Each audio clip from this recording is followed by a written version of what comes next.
within a month's time, we are like, wow, this JBJ cat is who we thought he was pre-draft, and this Goju Lolly guy, there's a reason why we didn't know who he was until May.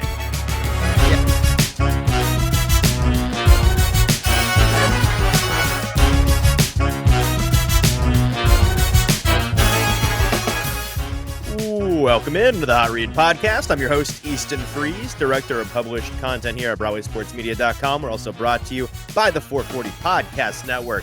You can follow me on social media at Easton Freeze. I am joined, as always, on today's recording on Thursday, the 18th, for Friday, the 19th, if folks are wondering, by producer JT, who you can follow on social media at JT_Runke. JT, how are you? I'm fine. I hate Twitter. Twitter continues to just be my worst enemy. And man, it's like, it's not the best, worst place in the world. It's the worst place in the world. I wouldn't even call it the best. I feel like I've now like bound my soul to Twitter, so like I can't escape it, right? Like there's nothing I can do about it, but I'm not happy about it, right? Like Twitter is real life, and it's the most important thing going on in real life. So yeah, but like because of those two facts. For context, I didn't realize that now in order to live stream on the platform, you have to be a Twitter premium subscriber. But like it's not just the basic one. It's like either the premium one or like the premium plus one. I don't know. So I bought the basic one for the Hot Read account, but that doesn't work. So I was like, what does the basic even get you? So I thought the basic one would even get you like the one where you get like over 200, you get like over 240 characters, like longer ones. So I just started putting a bunch of gibberish in until like I hit the word limit, and then it said, "Oh no, you don't have to be a premium subscriber to that. You have to be a premium plus subscriber to get the longer tweets." I don't know what's going on anymore. Well, I don't think that's true because I don't have premium plus, and I can do that. That's what it just said to me. The point is, I feel like I just gave like $3.50 to Elon Musk for nothing. And I know that you're the Elon Musk guy, like you like him, but how can he just took $3.50 of my money? Like the way that you feel about GE water filters, I feel about Twitter. Like I would rather just like not have to deal with the app ever again in my life. There's a lot of people that share that sentiment with you, so you're not alone. You can see it as annoying that we're having to spend more money to live stream to Twitter, or you could see it my way, which is I think that really separates the chaff from the wheat in terms of getting a lot of crappy live streams off of our feed. Only the highest content, most driven folks are going to be there, and that's going to include us. So you know what? That really just it thins out the herd, and we have less competition for people's eyes and ears on Twitter is all I see. But yeah, Stony in the comments asking, by the way, speaking of things that happened on Twitter that aren't Twitter related, can we talk about the state of food in this country where dog food is named the best fast food? This is in relation to the fact, are you drinking espresso at 4:11 p.m. in the afternoon? It's bad, man. It's bad. But yeah. Okay. All right. We're going to just roll right over that concerning detail. You sent something to Stony and I and Zach the other day about how your homeland's favorite cuisine, Skyline Chili, was rated. Who rated this number one food? And what was it?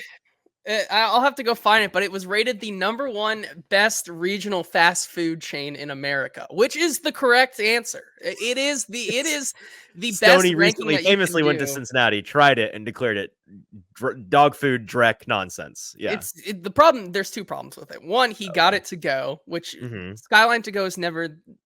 You got to sit down and eat your Skyline. You have to sit down and eat the real thing. All right. Two, the philosophy on Skyline Chili is if you don't like it, try it again. Like there's just no there's no answer. It's like black licorice. You just have to keep forcing yourself to eat it until eventually you will develop a taste for it. Yeah. So I think whoever did this ranking, I can try to go find it, but like they were. Is that not the mark of a good food? That instantly it is delicious and instantly it is appealing to a wide audience.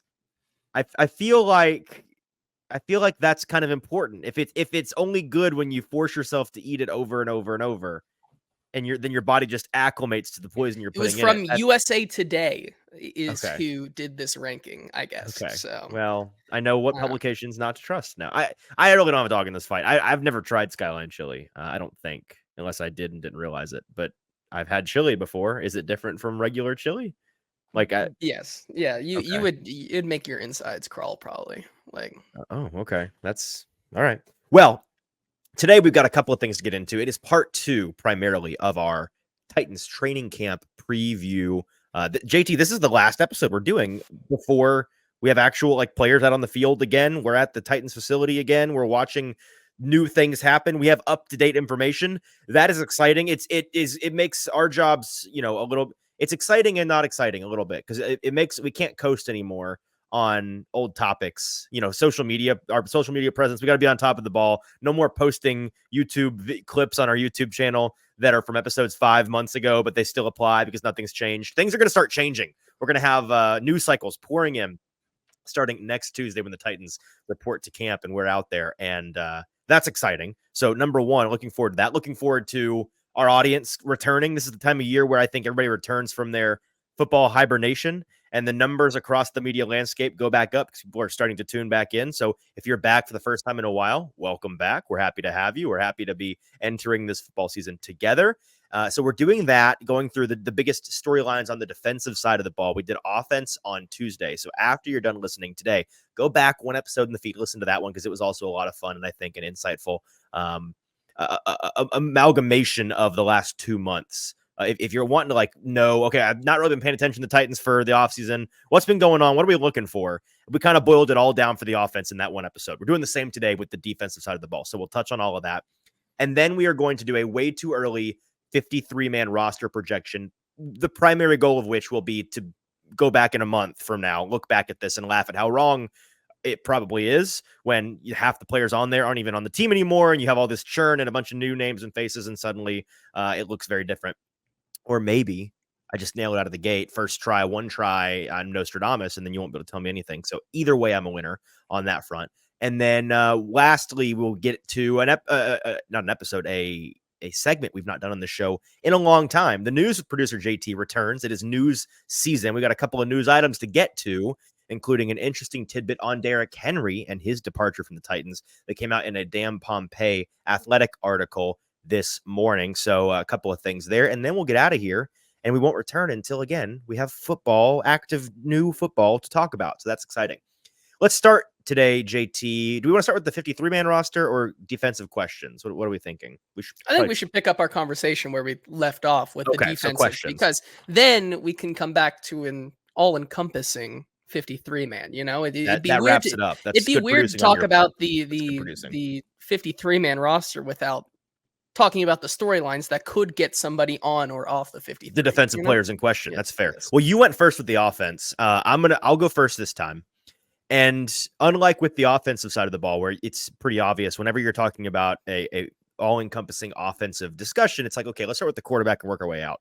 On defense, there's a lot of different ways I can go here. And I also found it, I sat down thinking this might be harder in terms of, the way I've approached both of these exercises is just look at the Titans roster, the depth chart, and just any question that comes through my mind as I read the names, I'll write that down. And I was like, I don't know if I'm going to have as many with the defense. I have more. And they're not as obvious, I think, as the offensive ones. These are things that we've not talked as much about, I think, throughout the offseason.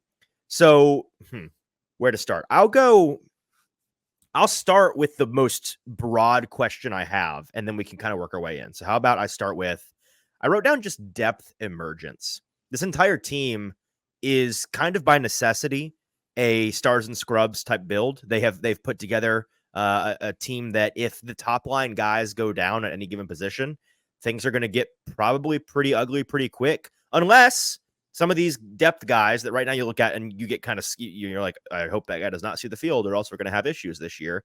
Unless those guys prove us wrong in the next month. And in training camp, they start to show out, they start to improve their stock within our hearts and minds. I just look at all of these guys on the depth chart and, looking left to right, that first line of just starters, I'm like, I like that. I think that squad can play. And then you go to just line 2 and it's like, holy crap. That's all of these dudes are playing in the preseason. That's kind of a nightmare roster. At least it feels that way.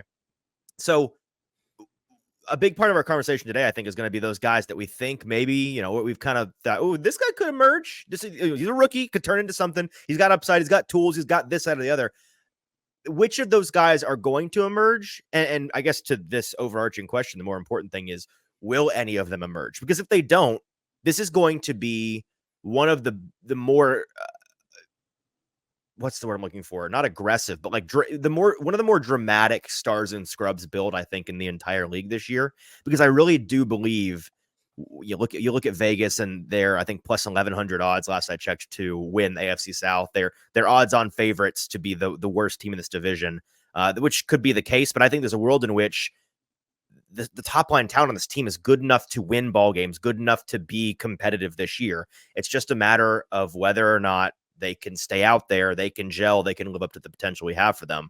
So yeah, well, what do you think about that? Do you agree that this is a really is a precipitous drop off after the starters on this roster, especially defensively? I 100% agree with you. I think it's worse on defense, by the way. I think it is as well. I mean, you look at, it's not a perfect kind of 1-to-1 of where someone's going to play on the defense, but if you look at like an R-Lads chart or something, which I'm assuming is kind of what you're going off of here. Right. You look at you go down like that second list, and like the only real starter that you can see on there is Elijah Molden, who is probably belongs with the Stars, maybe the best scrub in that scenario. I would flip Jamal Adams and Elijah Molden, honestly, and then yes. And then you could say Jamal Adams was, probably the top of that list, and then behind him, it's like, unfortunately, the next best player is like Trey Avery. Are both rookies? I think it's two rookies. I think it's Elijah Molden, and then it's Cedric Gray and Jarvis Brownlee Jr., and then the rest of them I'm scared about.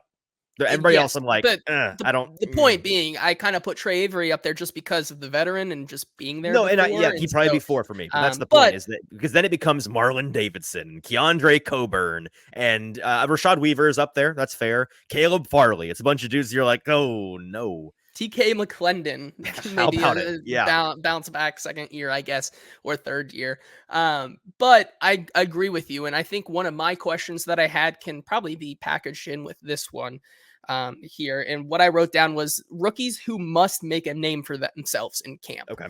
So who is that? I think there was a lot of talk about, the guys like Gabe Judy Lally, who are just fighting an uphill battle no matter what. From him specifically, I think after guys like, Trey Avery and Caleb Farley, like there is a lot of room for somebody to emerge and become that at the cornerback position. Other guy at the quarterback position that could come in and be a solid depth piece. He had a really nice OTAs, but like we said, let's get the pads on, and can he continue to be that shocking diamond in the rough that went undrafted, and the Titans end up finding a really nice piece in Gabe Judy Lally. Another guy in the cornerback room, Jarvis Brownlee Jr., who Kenneth calls out in the comments here. Jarvis Brownlee is the best bet, ? I mean, when you go back and you look at OTAs, we talked about him in the draft, the draft cycle, about how he could be a real factor and he could find a key role on this Titans team. The Titans end up drafting him. And then, in OTAs, he really didn't show much. He was not a guy that popped off the practice field. And he started hurt, and so we didn't see much of him. Correct. And then we saw some, and it was okay, lackluster. Sure. But I think not that, notable. He was a guy that we really believed in going into this training camp and OTA period after the draft. But when we saw him in Mobile at the Senior Bowl, and neither you nor I didn't know who Jarvis Brownlee was. I couldn't tell you. You could said that name to me, and I said, "Who are you talking about?" And we came away without, nobody said, "Hey, look at this guy." We just looked, and he immediately caught our eye. So it was kind of a night and day situation from what we saw then to 3 months later, what we saw on the Titans field. Yeah, and when you talk about his role on this team, he fits a lot of the same traits that a L'Jarius Sneed or a Cheeto Awuzie and a Roger McCreary have, and we've really been expecting him to be that number 4 depth cornerback behind the top 3 or so. So I'm really interested to see what he can do to shore up that depth and provide confidence that this is a deep cornerback room. And then finally, like you said, Cedric Gray, I mean, in a linebacking room that we kind of pigeonholed ourselves at the beginning of this entire offseason, talking about how Cedric Gray has to wear the green dot. And really in OTAs, we saw him not really get that chance. And the Titans said best we can do is Jack Gibbons. Jack Gibbons, that's who you're going to get, and you're going to like it. Yeah. To get his praises and get social media attention. Will Levis throws an interception to him that goes on the internet, and he gets a lot of praise from a lot of coaches in this coaching staff for the Titans. And so, are we going to see anything more from Cedric Gray? Was that more of the rookie learning period there, and now they're going to instill a little bit more confidence in him to kind of take that next step and prove that he can be a starter despite being a 4th-round pick? I think those are 3 guys that can help this kind of scrub depth that they have become a little bit more confident and feel like this team has a little bit more depth to it. I agree. And I'm glad you brought up, I will transition from that to my next question because we kind of started it with Jarvis Brownlee Jr. I'm going to bunch 2 guys into one conversation to kind of wrap up our corners discussion. Jarvis Brownlee Jr. and Gabe Jeudy-Lally. You mentioned both of those guys. The thing I wrote down was, does Jarvis Brownlee Jr.'s stock come up in the next month? And does Gabe Jeudy-Lally's fall back down to earth a little bit? And I'm hoping for one of those things. I'm not hoping Gabe Jeudy-Lally to kind of fall off. No, I think it'd be great if the Titans did find. It's been a while since this team has had a guy that was a late round draft pick, or a UDFA who really, more than just like, wow, that's really nice. Like the last major, I'm trying to make sure I could dot my I's here. The last major one I can think of is Tier Tart, where it's like they really found something in the guy. I was going to say Tier Tart or David Long Jr. kind of fits into that kind of category. Yeah, and he was a 5th rounder, so that's kind of borderline. But like good teams find dudes, and you're like, I can't believe that guy was a UDFA. I can't believe they got that guy in the 7th round with a flyer pick. You know what I mean? If Gabe Jeudy-Lally became that for the Titans, that would be great. But, and I think the common thread between Gabe Jeudy-Lally and Jarvis Brownlee Jr., who's picked the 2 longest names on the team to talk about at the same time, is that I suspect that the way that they looked in May is going to look different from how they look in August because of the fact that in May they're in shorts and t-shirts, and in August they'll be putting the pads on. And to make the steel man argument for not giving up on Jarvis Brownlee Jr. just because he wasn't a guy we talked about much in OTAs is that, like I said, you go back to Mobile, he really impressed us. He was wearing pads in Mobile. They were playing football, like actual football in Mobile. And the thing about his game in particular that really impressed us and caught our eye was that this cat is a pit bull. This guy is a smaller frame. I mean, not small, but it's smaller in terms of cornerbacks, on the smaller side of the coin. And yet he plays like he is one of the biggest guys out there. He plays with this ferocity, this physicality. It's the reason why pre-draft we wrote in our Fitz article, our do and don't draft guide on BroadwaySportsMedia.com, the Titans should target him in the 4th round, and they did because we thought he'd be a perfect fit for Denard Wilson's identity on defense, the way that they were building clearly a cornerback room of guys that, like, the whole goal is just nobody gets off the line of scrimmage. Everybody's going to get pressed into the ground the minute they try to come off the line of scrimmage, and there's not going to be receivers out there because they're going to be getting beaten to a pulp by the bullies on the line. And that's what he is. And so part of it was being injured. Don't get me wrong. Part of it was that he missed some time and was kind of behind the 8 ball as a learning rookie.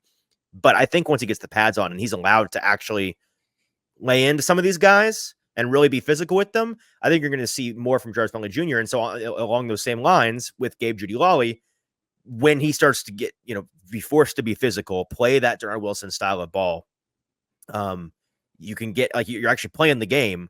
Will it change at all? It's similar to the way we talked about Jaquan Jackson on Tuesday, right? It's what, wow, in shorts and t-shirts, this guy looks great.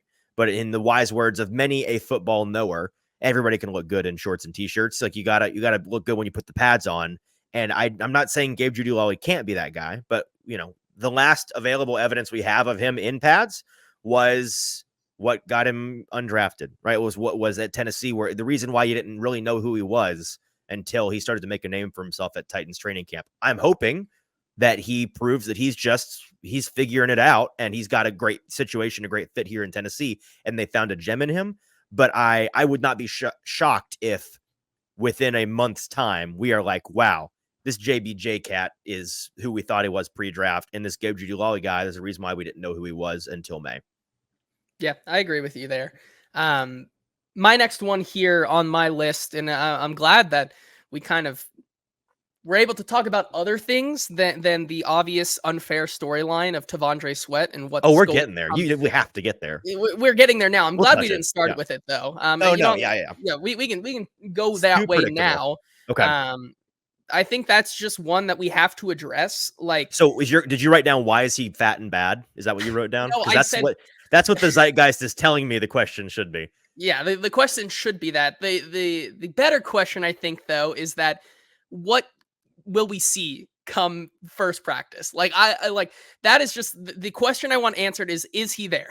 Like I Well, like can I if, ask you a question? We sure. talked on Tuesday about how Will Levis is a guy that that first practice or maybe that first week, whatever happens, like you better come out strong. Is T'Vondre Sweat, is he number one on the rankings of guys that must start strong on this roster just from a narrative standpoint? I think he Absolutely, is. but like what does start strong mean? Like is it Be out just there being is being step out one, there? I think, is be out there.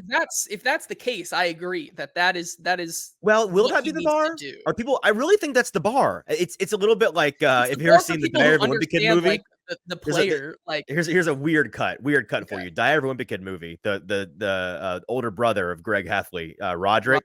yes. His wise sage words to his brother is that you just set the bar so low, you fly under the radar. That way, anything you do is subverting folks' expectation. You're raising the bar for yourself as long as you set the bar in the basement. That's where T'Vondre Sweat kind of is right now. Is that if he's just out there day one, the haters won't be able to go like that. There's that argument's off the table. Now what? Now he has to suck to be able to hate him.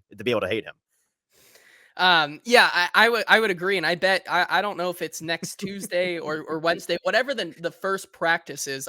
You can bet that all eyeballs will be on the warm up period of practice, and everybody will be looking for number 93. And if that is not if he is not out there, then there is going to be some talk. And if he is, I feel like we're going to be able to move on with our lives and then continue to kind of monitor his progress throughout the first couple of weeks. So Kenneth says in the comments, I've been defending Sweat, but if he shows up out of shape, not practicing, etc., I'm going to begin to heel turn, which I understand.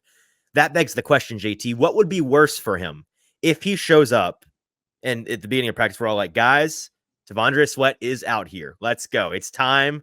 It's the T'Vondre era. And then he immediately gets put on his butt and he's the slowest guy on the roster. And we're like, oh, this guy needs to cut some LBs. No more cheeseburgers for this cat. That or him just not being there at all. What would be worse for him from a narrative standpoint? It feels like it's a double-edged sword, right? Because if he shows up, neither is good, but both of these things would be bad. Like I would rather the player be there, but yeah, like I'm with you. in this possible because scenario, then we can, as it's better T'Vondre lovers, we can say, well, at least he was there, step in the right direction. At least he was there. I mean, hey, if he's there and he's not producing to a level that a rookie should, I feel like the guys who are out to get him are going to spin that now. They were unhappy that he wasn't there, and now he's there, and they're going to spin that away that is just not fair to him. It's an unfair uphill battle for T'Vondre Sweat. And I think that it's gonna be a battle all training camp on that front, I think, for sure. I think another interesting element of T'Vondre is once he is out there and we've crossed that bridge, it's like, okay, now we're playing football. Let's see how he does play in the football. Something we didn't see much from him in the spring was like being out there on the field. But what we also didn't see by necessity is we didn't see him doing anything with Jeffrey Simmons. We saw a little bit of T'Vondre in the spring, but we never saw him alongside Jeffrey Simmons. And a big part of why I think he's going to work for this team is because when I envision T'Vondre Sweat on the line of scrimmage, I'm envisioning him right next to Big Jeff. And those two being I think, force multiplier for one another. Their differences in styles allow for them to complement one another. And I think it's going to be exciting once they're both out there, which all indications from Jeff, who talked on the radio earlier this week about how he's going to be out there good to go. And all indications from the end of training camp was that T'Vondre will be good to go once training camp begins, or the end of OTAs rather. We should see them day one. And the first day they're wearing pads, I'm going to be intrigued whether you're out there or I'm out there, we're out there together that's where my eyes are going to be glued is what are those two doing together? Yeah, I think that is the force multiplier is going to get people excited, I think, for sure. And kind of, and bring some stability to this defensive line that has so many question marks. It feels like the defense, it really is unfair to him because you're putting so much pressure on that tandem working, right? We've Mhm. talked about it all offseason. Like Harold Landry works, Arden Key works, this front of the line works, this secondary could work. This linebacking core that may not have the pieces it needs to compete at a high level works If because they're gonna have if they're if gonna these have cats Devondre Sweat exist. and Big Right. Jeff up in the Yeah. front, and that's going to create such a problem that everyone else, even if they aren't these top dogs who are absolutely excelling at their position, most notably the edge and the linebacking core, it won't matter because they're going to have the advantage from the start. And if that is not the case, then I think we're going to have to start having some conversations about, okay, is this going to be able to work and who's going to have to step up in other areas because that advantage no longer is there. Yeah, no, I agree. Here's my next question, my next narrative to watch. Let's there's a section of my notes here as I was kind of free forming my thoughts that I just wrote in big scrawled letters that I circled multiple times. Spine of defense, and the subheading was who's going to cover people? Who's going to defend the pass? Anybody? Any volunteers? Can I get a raise of hands on who's willing to do that? We've espoused this issue, our concern for this issue for the past 2 months now. Hey, middle linebackers. Hey, safeties.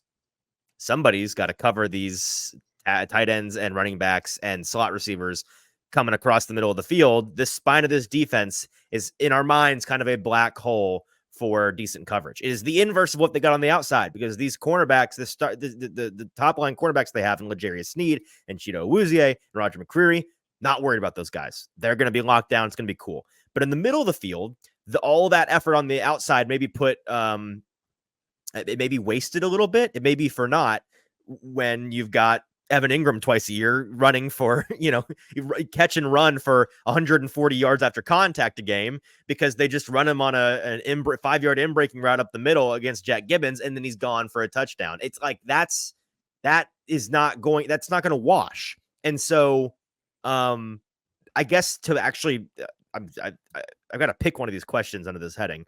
I'm going to make it Jack Gibbons. I wrote down why Jack Gibbons, just why, with many question marks, because that was one of the things I was most surprised by in the spring, how much they were utilizing him, and in particular, instead of Cedric Gray.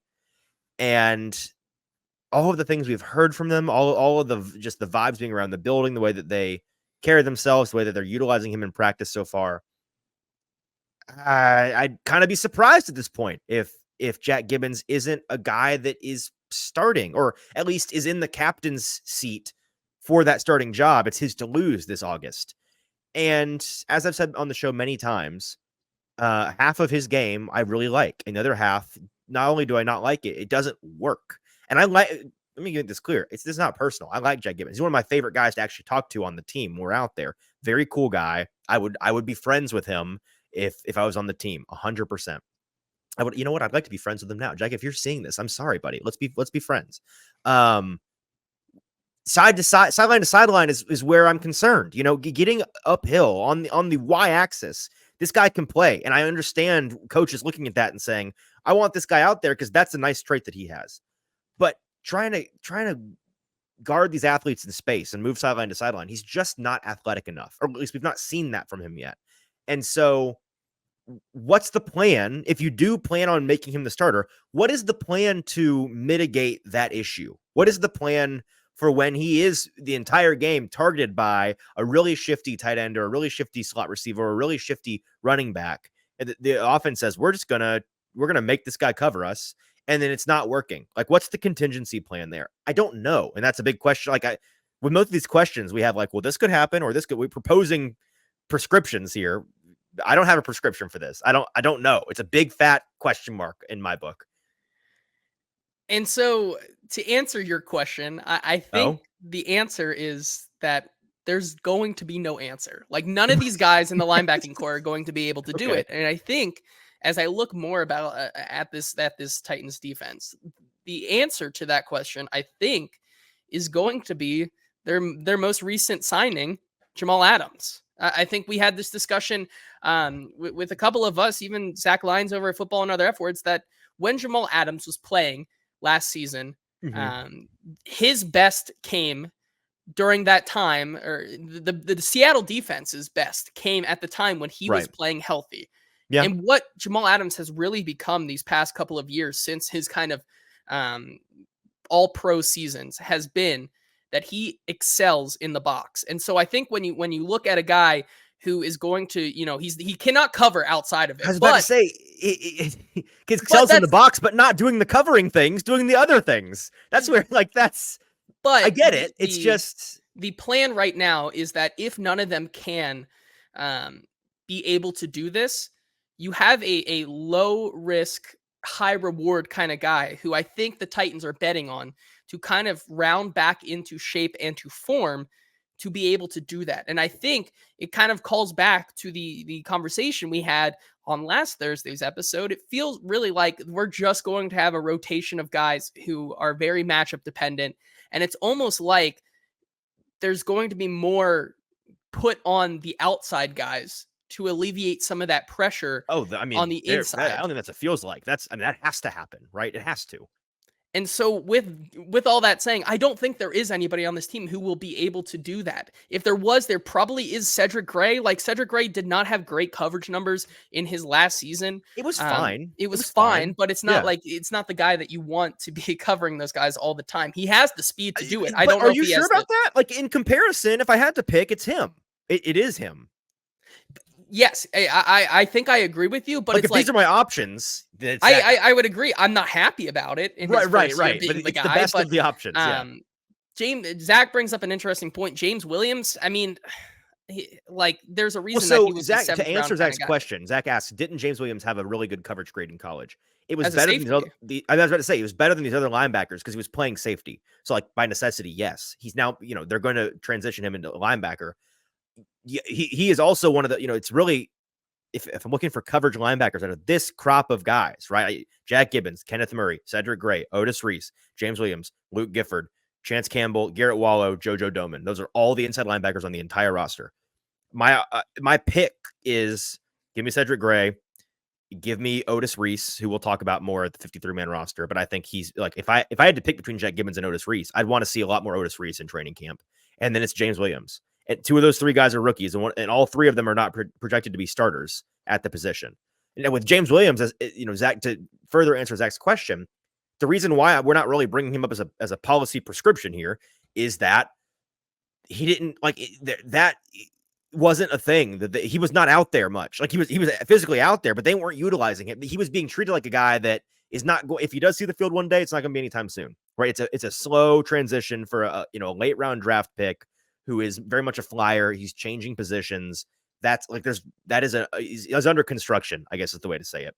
And so I think our ultimate answer here is it's Cedric Gray, but to slightly alter a quote from Sir Winston Churchill, Cedric Gray is the worst coverage linebacker option on this team, except for all of the others.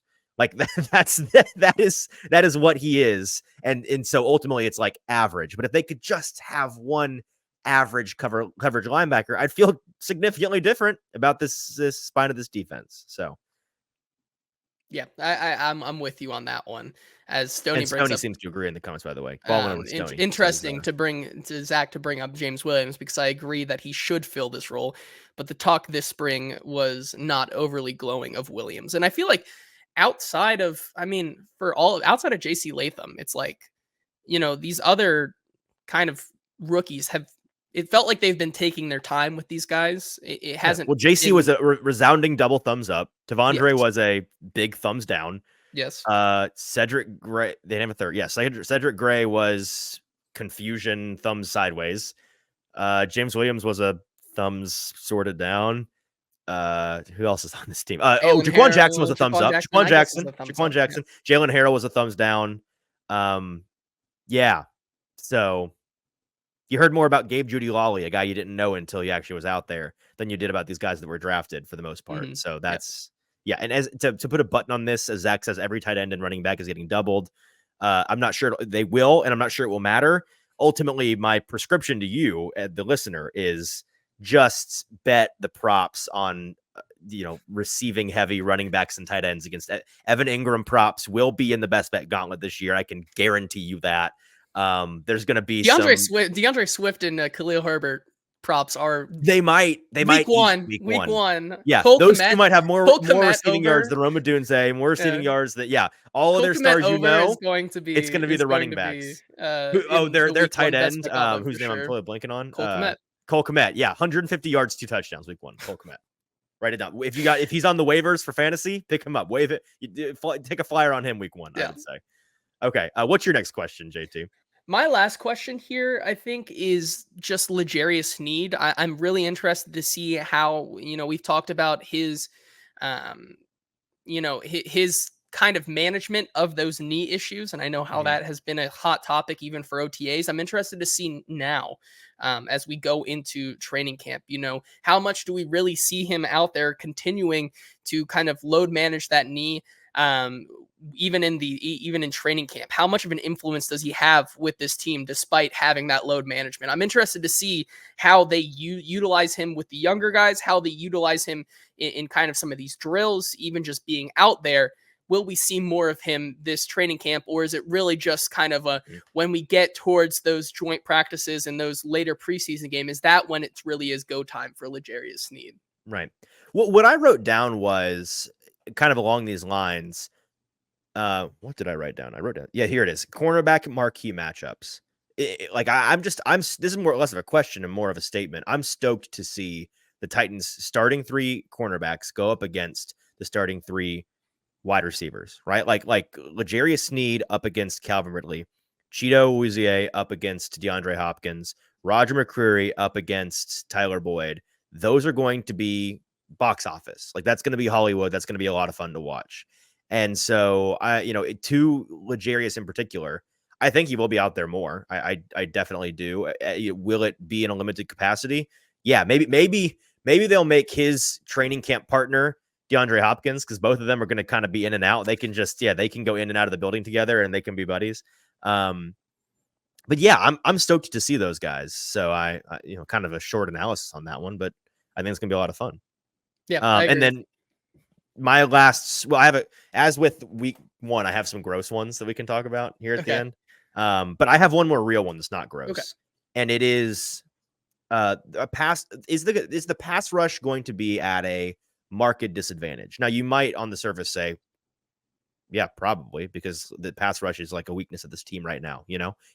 Both depth and top line talent. It's not awesome. But what I'm talking to in particular is one of the biggest, and definitely the thing that stuck in your mind as the season went on last year, things that we heard about and talked about during training camp last season was, man, this offensive line is getting their butt kicked. Arden Key is coming off the field and telling us, we're making Instagram and TikTok shorts of Arden Key. How many sacks did you have today? 9 sacks. That's crazy. Like, that was a thing for a couple of days in a row. And that was a canary in the coal mine for, hey, that's not just this. At the time, we kind of took it as, is the Titans pass rush going to be top 3 in the NFL this year? It was the inverse. It was this is the canary screaming in the coal mine. Hey, this offensive line blows. This is what's going to be. It's going to be like this all year long. Your defensive line, the pass rush is average. The offensive line is bad. I'm confident that Bill, I almost said Bill Simmons, not Bill Simmons. Bill Callahan is going to get this offensive line into average shape this year. It may take a little bit, but I think that's where they're going to get to. We've talked about that. So I'm curious to see whether or not we have that same canary in the coal mine moment where it's like, you and I are on the sidelines, turn to Jim White, like, Jim, have you, I say Jim because he records all the little stats at training camps, at practices. When was the last time you recorded a sack? And then I'm picturing him flipping through his legal pad, and he's like, Thursday. Oh, 4 days ago there was a sack. Like, that's what I'm worried about. And if and when that happens, are we going to learn our lesson from last year and say, okay, maybe, because some folks are going to be like, Titans offensive line has not a lot of sack at training camp in 4 days. Has Bill Callahan worked his magic already? Maybe. Or more likely, this pass rush blows, and you're like, the Titans are going to record 7 sacks on the year. I'm not saying that's going to happen, but if we get to that point, I'm vowing today, write this down, I am pledging that will be my take. Not that the offensive line is awesome, but that I'm concerned about this pass rush. So we're gonna learn from our mistakes That's right. from previous years. I appreciate the growth. I agree with you. I think it's a, you know, Well, don't compliment me too hard because when we get to the 53-man roster in a second, I'm going to double and triple down on some guys. It's irresponsible. I oh boy. shouldn't. Okay. But so I'm not learning on that front, but on this front, I will learn. Yes. I do agree with you that I think last year was kind of a more, it was a rejuvenation, I think, of the defensive line a little bit, bringing in those guys like Arden Key and kind of shaking it up with Aziz Alshire and some guys on the defensive side of the ball. And I think that what got us really excited. And it also was, I think, to a little bit of your credit, giving us a false sense of security that how could this offensive line get any worse from the year before? Like that was Did the somebody say take. that? I think someone did. I couldn't remember exactly who. That's embarrassing. I bet that person got However, made fun of a lot for saying that. but I don't I hope think they didn't say it twice I don't or think all summer. it can be blamed just down to one person. But I do agree that, you know, last year we kind of learned from that. You know, it's more important to watch the matchups than just look at the make believe stats. And I think as much fun as that will be again this year to look at, I am excited to see some of these matchups and see how both sides are able to line up against each other, and if that can tell us anything. Yeah, no, obviously I agree because I brought up the question. I was about to say I agree. It's my question. Okay, here's kind of the gross ones I wrote down. Some of them are obvious that we didn't. So like one I wrote down is how is Jamal Adams going to be used? We didn't really go into that today, even though it's a big topic, because we spent like 30 minutes on last Thursday's episode talking about it during Taco Talk with Zach and Stoney. So if you're curious about Jamal Williams, you missed an episode. Go back 2 episodes in the feed and listen to that one after we're done here today. So there's that. There's also Caleb Farley. Is he going to be a thing now? I don't think so, but maybe. And I'll go into more on that in the roster here in a minute. What else did I say? We talked about Cedric Gray. What's his track going to be? So actually, less gross things, which I think is more a reflection of even me, somebody willing to fall in love with guys. Like a lot of my gross ones were on the offensive side of the ball, guys that I'm like, they're probably bad, but a part of my heart enjoys them and hopes that they make it. This defense is so devoid of even sneaky good guys, sneaky bad, sneaky good guys. Even I am not in love with any of the weirdos. You're telling me you don't have any hot takes about Garrett Wallow right now that you want to rip off? Well, I've heard on the internet that some folks do. I do not. I guess I'm not a ball lover like some. I'm not grinding enough tape, is what it sounds Fair like. enough. All right. Okay. So let's get to the way too early 53-man roster. I have put together what I think is going to be the Titans' final 53, which will be announced. I've not looked at. I've got to go back with it about a month from now. We'll find that out. And it's kind of annoying from a Titans media standpoint or any NFL media standpoint, because it used to be like auditions for the high school play where it was, there were callbacks. It was cut, you go from 90-man roster to 80 to 75 to 65 to like they were cut down to 53. They got rid of that a couple years ago. So you cut a bunch of dudes. There's just heads that roll everywhere on one day in mid to late August. Let's pull up the graphic, JT. And if you're watching with us live, by the way, I should say, I've not mentioned it today. If you're watching with us live on YouTube, we appreciate, or on Twitter or on Facebook, we appreciate you being here live today on a Thursday afternoon. Do us a favor. Let's take a quick moment of silence. We need you to go on over to Broadway Sports Media's YouTube page. That's Broadway Sports Media on YouTube. Find this live stream there. Join the comment section there, like Zach and Stoney and Kenneth and Glory Day Sports have all been doing. We appreciate you fellas being here. Join them. We want to hear your thoughts, your comments, your questions. And while you're there, here, a moment of silence for you to take a moment, pick up your phone, hit that subscribe button for us, hit the thumbs up button for us. Let's do that real quick. Thank you very much. We appreciate you doing that for us. I wanted to give folks a chance to do that. So now that we've done that, you're watching with us live, you can see the screen and you can see how I've categorized this team into 4 categories. You've got the guys that are locks who are highlighted in blue. These are guys that there is no world in which they don't make the team. I think even if these guys got an injury on day 1 of training camp and didn't train throughout training camp, they're still making the roster. Green guys are the guys that I think are on the bubble but are going to make it. Purple, there's only one so far. Hopefully this list does not grow, but odds are it will. Guys that are put on the PUP, physically unable to perform list, or are suspended, which we had a couple of those last year, or are put on the IR in training camp. And then guys in red that are cutter waived. We'll eventually get to some practice squad projections, but right now, like that, who cares about that? So let's go through the locks because we want to talk about the interesting things. At quarterback, Will Levis and Mason Rudolph are making this team. At running back, Tyjae Spears and Tony Pollard are making this team. So 2 quarterbacks, 2 running backs, 2 tight ends. Chika Okonkwo, Josh Wiley, they are making this team. At wide receiver, D-Hop, Calvin Ridley, Tyler Boyd, Treylon Burks. I think folks might say Treylon Burks a lock. Obviously, no one's debating Hopkins and Ridley and Boyd. They're making this team. Is Treylon Burks making this team? I think by the going by the way that I presented it here at the top, thinking about if this guy got hurt on day 1 of training camp and was, it was a week to week, day to day, and never actually got out on the training camp practice field, and then they got the roster cut down day, would they cut this guy? I don't think they would cut Treylon Burks in that situation. Part of that is because of the guys behind him. Like, are they really going to a guy, a Treylon Burks type who, had a grade 3 MCL strain and had to miss a month and miss training camp, but is going to be ready for the beginning of the season, for example. Are you cutting that guy to keep Kyle Phillips? Just in terms of use, like the way that you're looking to use guys, I don't think you are. So you're making a face, JT. Do you disagree that he's a lock? It sounds like you no. do. I'm just interested with all of our talk on Tuesday that you don't have NWI as a lock as much as we use the saying. Oh yeah, I'm very interested. You're arguing for another lock. Yeah, I'm interested to hear again. If he missed what all the scenario camp, is for that. I could see them falling in. Maybe who else? Maybe Kieras Jackson really blows them away and is a plus on special teams, and they're like, you know what, NWI. Sorry, man. We're not paying him much. He wasn't in training camp at all. He hasn't learned this new system, whatever. We're going to cut him, put him on the practice squad. I could see it. Do I think it's no, I think it's like a 1% chance it happens. If you wanted to convince me to make NWI a lock, I would, but I didn't in this situation. Okay, so we'll continue. 4 receivers are locks: D-Hop, Ridley, Boyd, and Burks. Offensive line, we'll talk more about this in a second. I think it's a Thunderdome. I think there's only 3 dudes. So they currently have 15 linemen on this roster, a handful of which I guarantee you some folks are looking right now saying that are you sure that's a real person? That's not like a NCAA like creative character guy. No, these are people that you will learn more about in the next month or so. I think there's only 3 linemen that are definitely making this team: JC Latham, Peter Skoronski, Boyd Cushenberry. The rest, I have my opinions on who will and won't, but I could be convinced anybody else could theoretically get cut.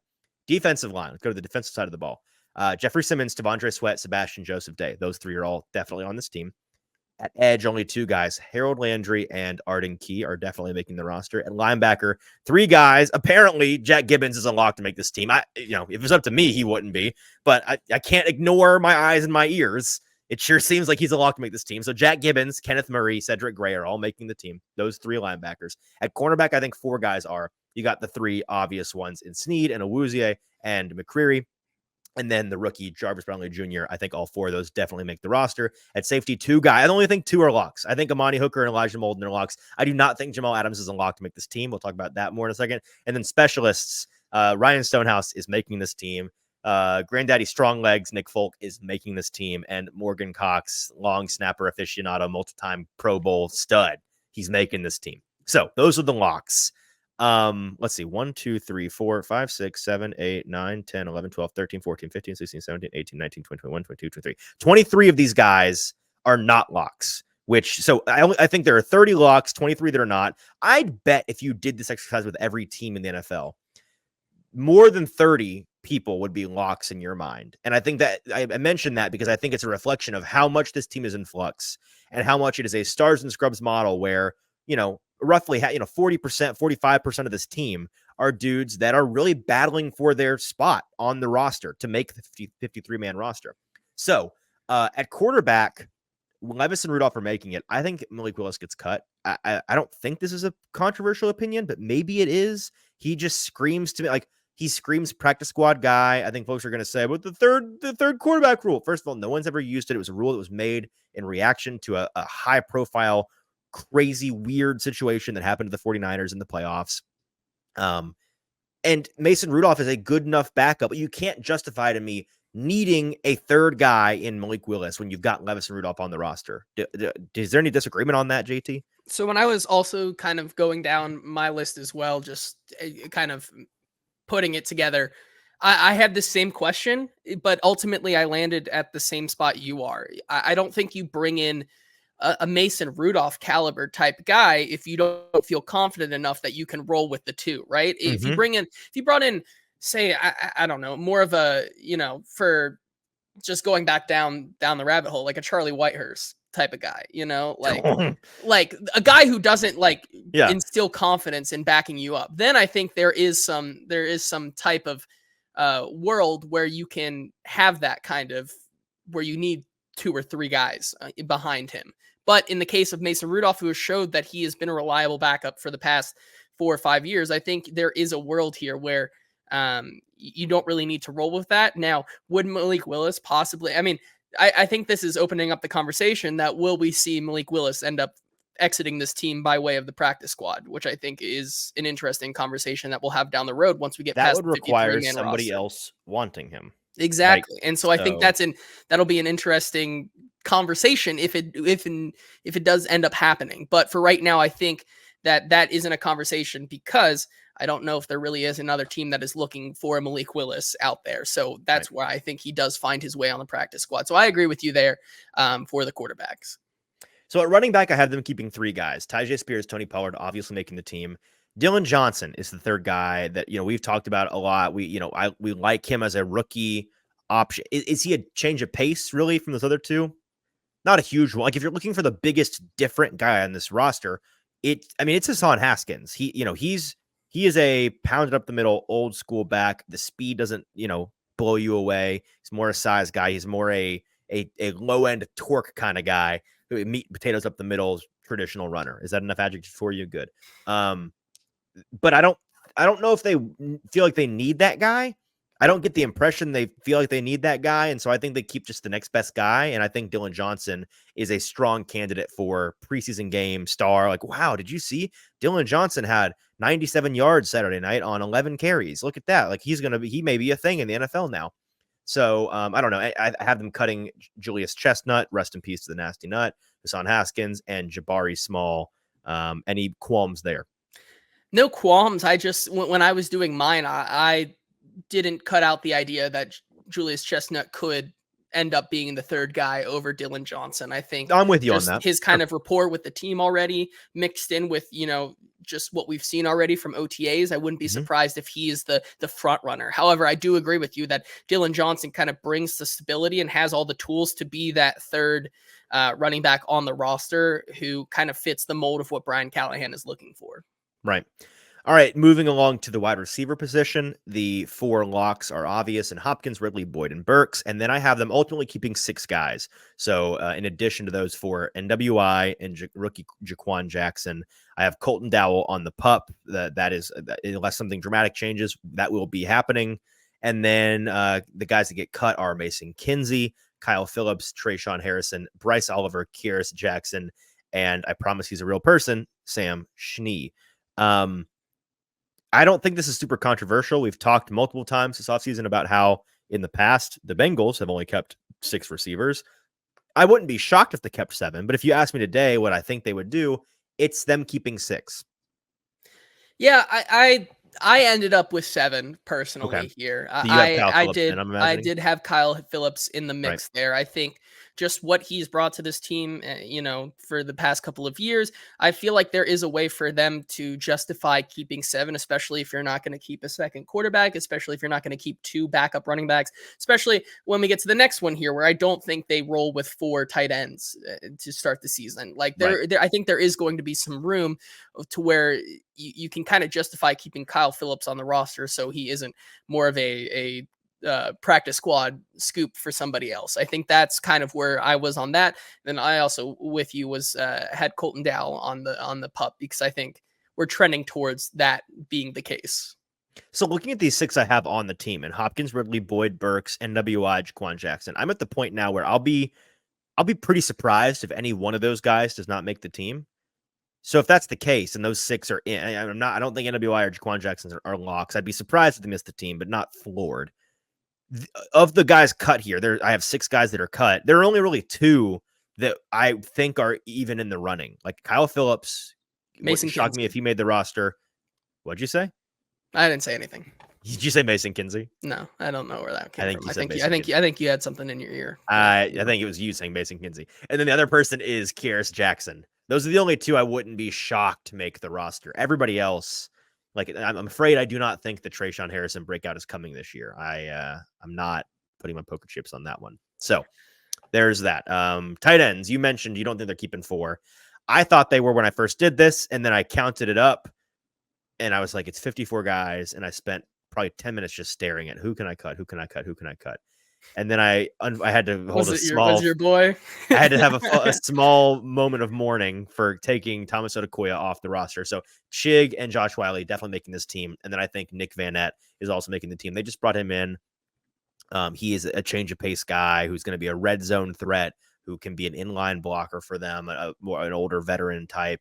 I kind of see the vision a little bit with the way that they brought him in and what they are thinking they want to do. I think there is some crossover with what his best skill set is and what Josh Wiley's best skill set. Like they're both, I think they're both red zone targets primarily, and I would prefer Josh Wiley out there than Nick Van Nett, but let's just see how they use him. Thomas Odukoya, David Martin Robinson, and Steven Stianos are guys that are not making the roster in my projection here. I wanted Thomas Odukoya in. You could technically already put Thomas Odukoya in the practice squad since he does not count against anything, and they might as well. Good point. I should have made him yellow here. You should have made him yellow because he's a lock. So here's the question with that: Can you? I need to ask Grant Carth the next time I see him. Can you just keep an international guy under the international designation on your practice squad? Doesn't count against you? Can you do that forever?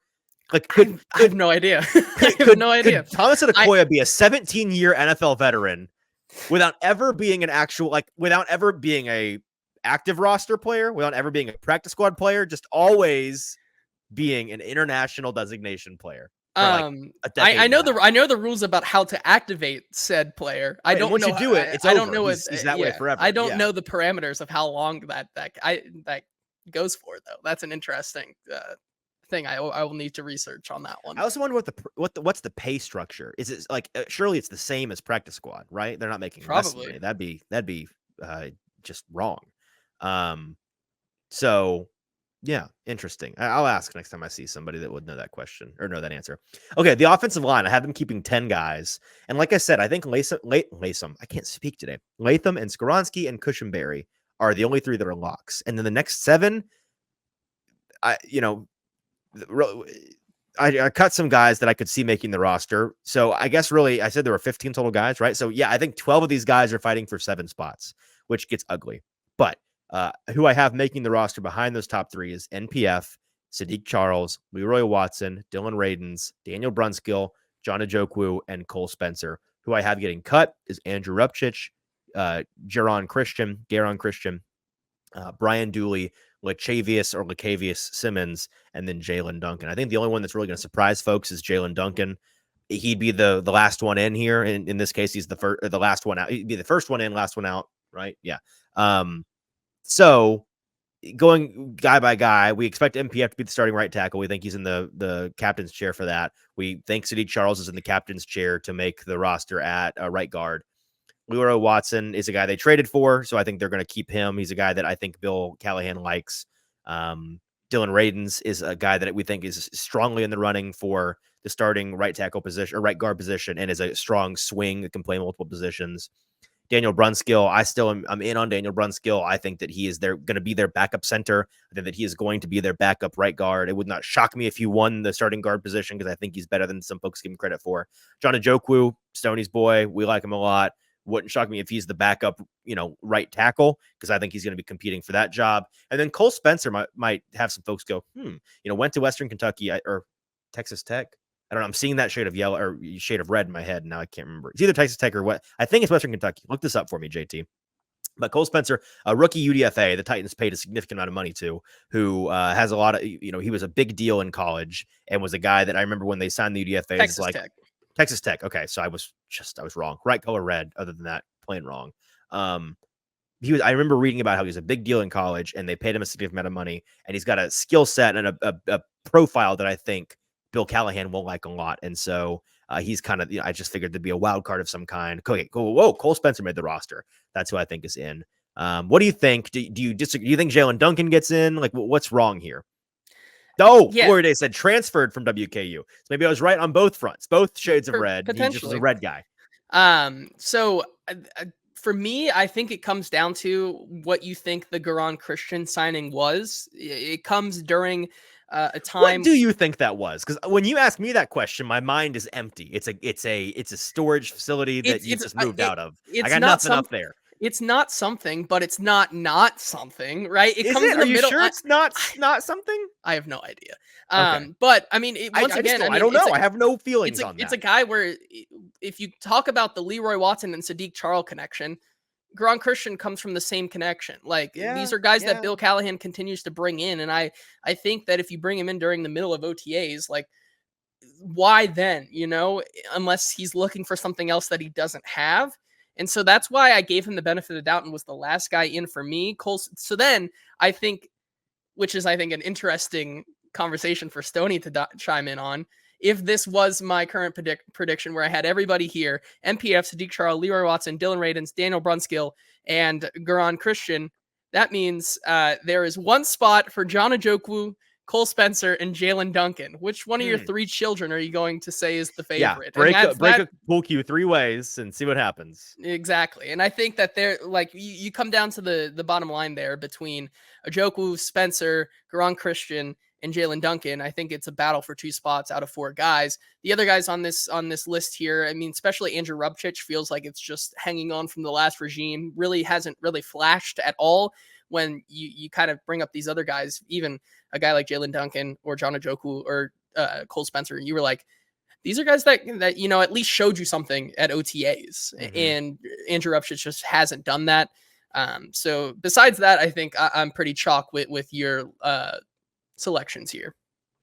Stoney, I think this is in response to the Garon Christian signing. He says, I think they got one look at Leroy Watson at left tackle and said, we got to get someone better to back up Latham, which is not a ringing endorsement for Leroy Watson. Gloria Sports says, bring back Xavier Godwin. We don't need to do that, actually, so don't do that. Okay, let's go to the defensive side of the ball here. Defensive linemen, I think they keep 6. The locks are Simmons, Sweat, and Joseph Day. And then I have TK McClendon, Keandre Coburn, and Isaiah Eiton making the roster. Stoney in the comments saying that he is here for the Isaiah Eiton dark horse love. And then 2 cuts, Quentin Bohanna, Marlon Davidson. Thanks for stopping by. Pack your bags. I think those are the 6 they pick. Eiton I have as the dark horse here. I think McClendon and Coburn make sense. Part of it is just getting the guys around T'Vondre Sweat who are a good influence and can teach him how to be a pro. So I think that there's some stock there. I do. But Eiton is the guy who we talked about early on during OTAs when you didn't have Simmons out there, you didn't have Sweat out there, you didn't have Sebastian Joseph Day out there. And I was looking at this depleted room of defensive linemen. And like I said at the time, the only guy that stuck out in my mind I was like, what's his number? Where is he on the Isaiah Eiton? Interesting. He caught my eye repeatedly during drills, during practice. So I think it would not shock me at this point whether or not he makes the team. Yeah, I agree with you. I think all of those are chalk. I think, with this, the defensive line side of the ball is a lot harder for me because any one of these guys could really come out of the woodwork here. I mean, even you talk about in the next one with the edge category, Caleb Murphy in his 2nd year, like, could he be a guy? Not really, but like he could. Like there's a lot more. Kenneth in the comments seems to think he could. So let's talk about edge. I have 2 locks in Landry and Key. I think they keep 5 total. So the 3 that I think make it in addition to Landry and Key are Rashad Weaver. Not shocking to folks. What you could argue he's a lock. Actually, I don't think he is, but you could argue it. Jalen Harrell, the rookie, and Thomas Rush, who I've, again, throughout this offseason talked about. He really caught my eye. I think that he's a winner. I think that this team is going to utilize him on their roster. And I think he can be a contributor on special teams to make the back end of the roster there. I have them cutting Khalid Duke and most notably Caleb Murphy. Kenneth points out Easton Freeze, known Caleb Murphy doubter. I doubted him last offseason. I am doubting him again this offseason. You know who else is a Caleb Murphy doubter, Kenneth? Rand Carthon and the Titans, because he's not made this team. Like I'm pretty sure he got on the roster when the whole roster fell apart, but like he didn't make the team when they were actually playing ball with the dudes they want to be playing ball. I understand the pedigree coming out of a smaller college situation. Just he ate it up in D2, which is awesome.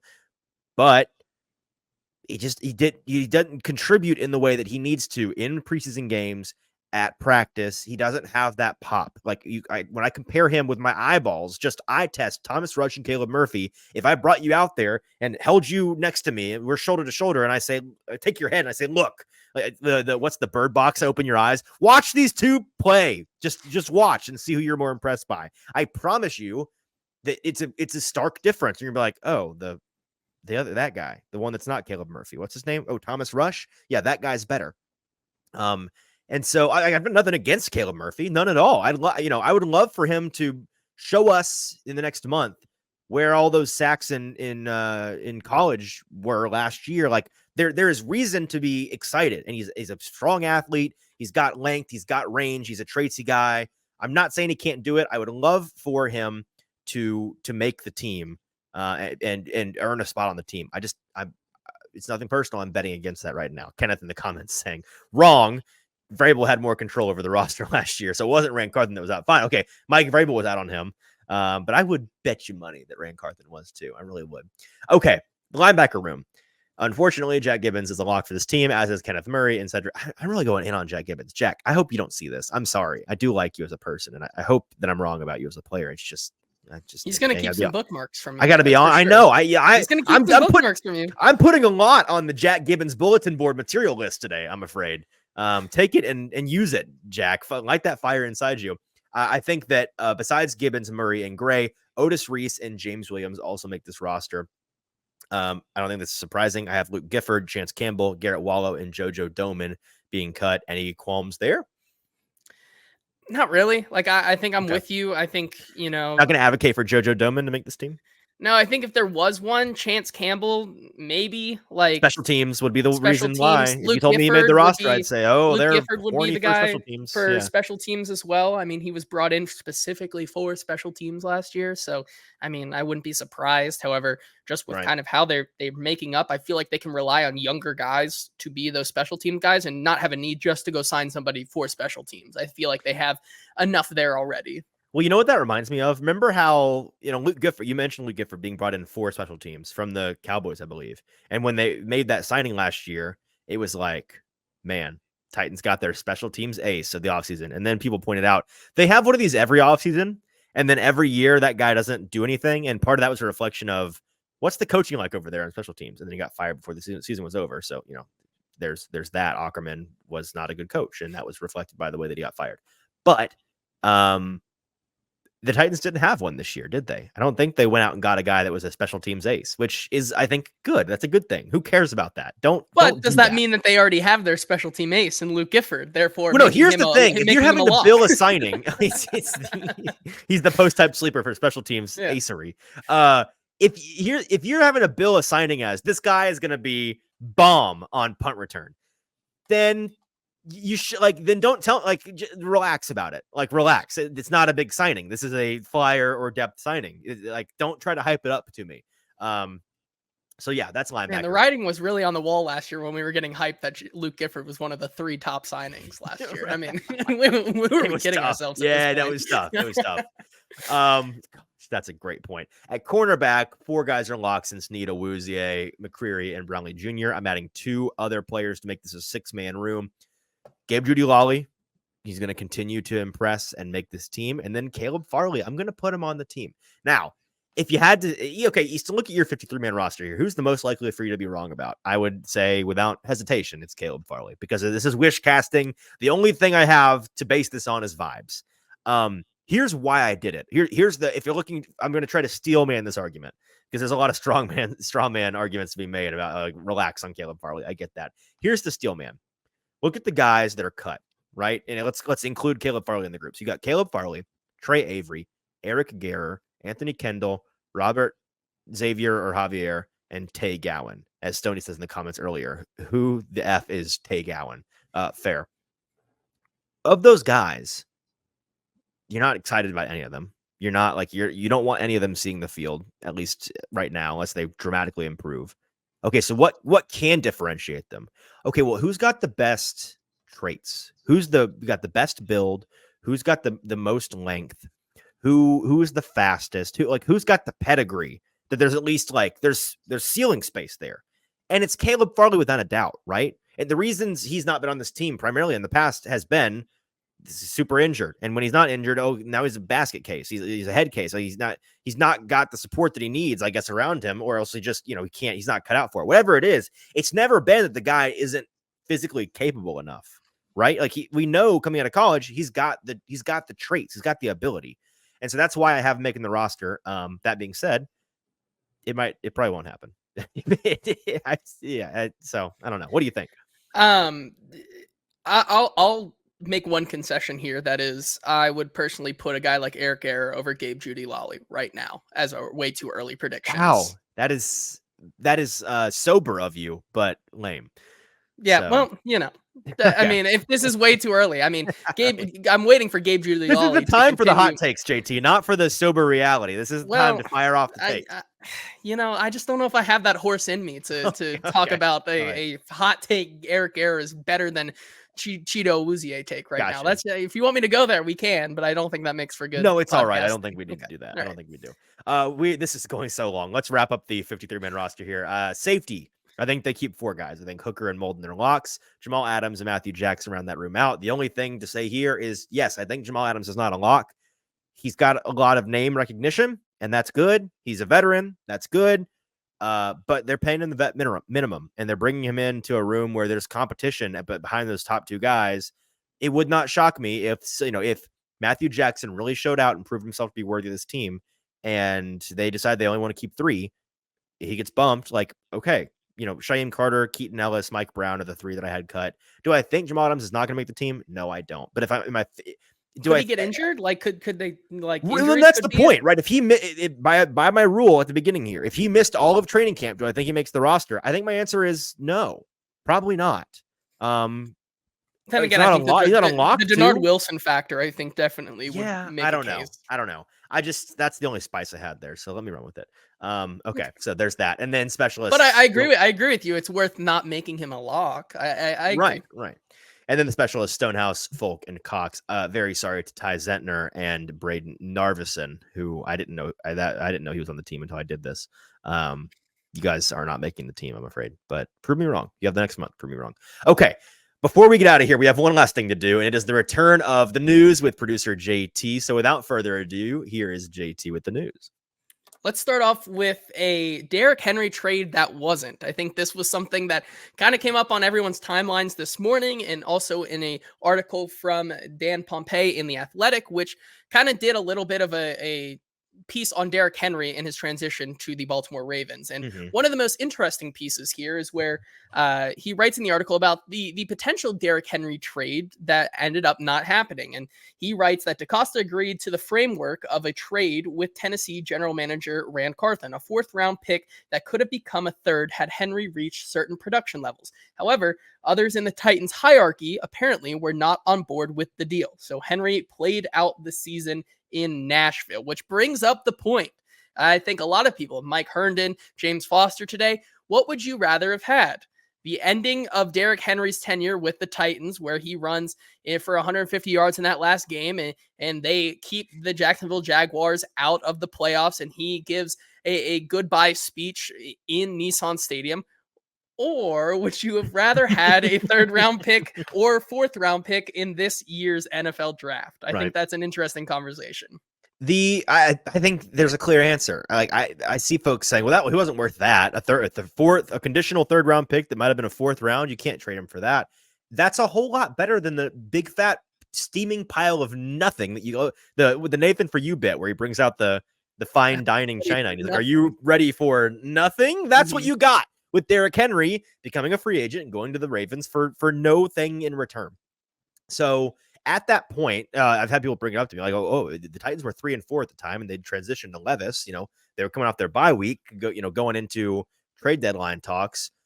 I remember my mindset very clearly from that time, and it was that this is a team that could still technically make the playoffs. They're not dead by any means, but their limitations, their significant limitations, very clearly are going to keep them from being like this offensive line and secondary alone. I only need to know about those 2 things to know this team is not a threat to make a run in the playoffs. That was just the reality last year. And so at that point, even though you're only 3-4, certainly not dead, I think it was perfectly fair to say, let's go and sell this guy. And yes, I understand the fans' sentimentality with that goodbye and him, running for 150 yards in his final game as a Titan to bounce the Jaguars in the playoffs. All of that is fun. That is like that. I get that. I'm not begrudging you that at all. But a conditional third, which some folks are saying it was going to be a fourth. I think it was going to be a third, because if you go and you look from that trade deadline talk week, there were 10 games after that Henry played in. And in those 10 games, he had 641 yards and 9 touchdowns. And so that was on a significantly worse offense with the Titans than he would have been on with the Ravens.